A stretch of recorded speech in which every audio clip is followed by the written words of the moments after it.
Hello everybody, I'm Reverend Dave Thompson. I'd like to welcome you back to our Civil Human Bible Study. I'm a civil human minister, and I would encourage you, if you'd like to know more about what that is, to go down Facebook on the right hand side. You can find out, there's an article about what that means. Essentially, it means that I'm approaching these scriptures as a human and trying to find those things that we can hold in common together as basic human teachings. So let's go ahead and jump into the passage today. It's Matthew chapter 12, verses 46 through 50. While he was still talking to the multitudes, behold, his mother and brothers stood outside, seeking to speak with him. Then one said to him, "Look, your mother and brothers are standing outside, seeking to speak with you." But he answered and said to one of them who told him, "Who is my mother, and who are my brothers?" And he stretched out his hand toward the disciples and said, "Here are my mother and my brothers. For whoever does the will of my Father in heaven is my brother and sister and mother." Today we're going to be talking a lot about family. And I'd like to talk a little bit about what it means in Jesus' time, what family meant and how it worked in society. And then I want to talk about how this ancient world and the things that he said back then actually have real, live application and usefulness for us as humans today. So the first thing I want to talk about is, what the heck is the family like back then? It's very different than the way that we see family in our lives. Back then, the family stood for everything: our survival, our reputation, our character, where we came from, where we're going.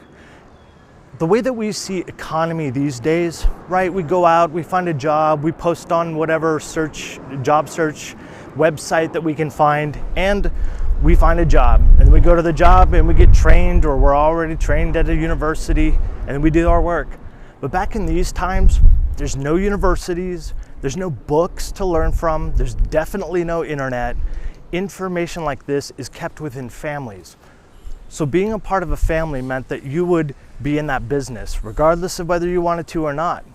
Because to go into another business meant you had to have some way to become an apprentice with somebody, and that was very difficult and very expensive. And so being in a family meant you were going to be trained in a trade, and that you were going to probably have a set of customers that your family's been working with for years and years and generations. And it also meant that it was your livelihood. So family was significant in the ancient world, and really was up until a few hundred years back in our human development. And so when Jesus is saying these things in this time period to these people, what he's saying is very, very significant to them.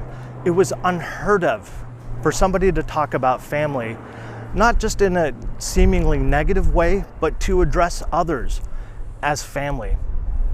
A little bit about Jesus' family, right? Where did he come from? He was born in Bethlehem. A lot of us know that story, the Christmas story. He lived a lot of time in Nazareth, a couple of years in Egypt. His father was a carpenter, so it's quite likely that Jesus was trained up in that business as well.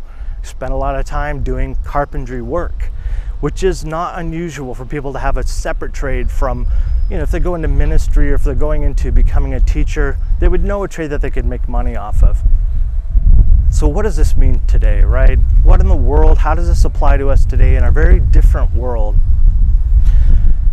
I know many of you have families that look a lot different than this ancient world. I'll give you, for example, my family. My father's a small town family doc who went on to actually become a missionary and to do medical missions across the world, helping cure sick people with the medications that we have today, and to share a message of love and of welcoming and of hope. I did not go into med school, right? So I tried for a year. I did all the medical tests and everything, and I discovered, working as a nurse assistant, I did not like the hospital. It was the worst job of my life, right? So that's the thing that I discovered, that I really wanted to be in ministry, that I really wanted to think about these big thoughts, to think about culture, to minister to people not on the physical realm, but in the spiritual and personal realm. And so I differed from my dad That's not really doable in Jesus' time, but it is doable today. But here's the one point that I really want to walk away with today. I know a lot of you have come from families because of your difference in the way that you went, in the direction you went, or in the lifestyle you chose. You became very different from your family. And a lot of you, I know, have had to separate yourself from that family and have had to be on your own and to figure out what it means to have family in this new existence. What I love about the story today, what I hope that I can bring as a message to you today, Jesus sets aside the family component, even though it's super important in his culture, and he looks at those who are around him and says this incredible statement: those people who live within the rules that I'm talking about, the culture that I'm talking about, those are my mothers and my brothers. Those of you who have had to lose your family, those of you who feel like you're alone, may I encourage you today, find your own family. This is exactly what Jesus did, and exactly what his students did.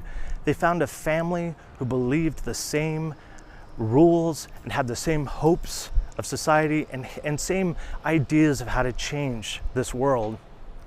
And might I encourage you today, if you are without a family or you're trying to find some way to identify and find belonging, to look around you and find those people who believe strongly the way you do. Find those people. They may look different than you. They may come from different backgrounds. We can define whatever family we want to. It's a wonderful blessing of this age, wonderful benefit that we can do that.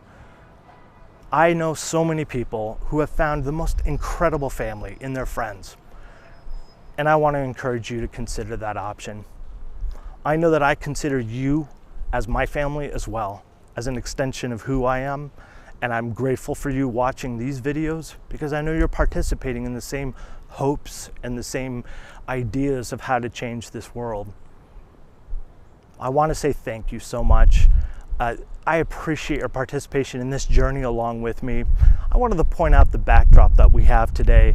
This is the place in Seattle where they had the cop-free zone. It's a little bit graffitied and messy. That's kind of a representation of our world right now, right? It's a disaster in some ways, but it's also an opportunity for us to create society and family the way we want to, the way that makes sense in our world right now and in our culture. Thank you for joining me in this. And until tomorrow, when we join again live at noon on Facebook, I want to say to you that I love you. And I hope that you choose to love yourself because it's the only love that we have any control over in this world. And now I invite you to join me as we go about the rest of our days loving our neighbor the same way. Thank you.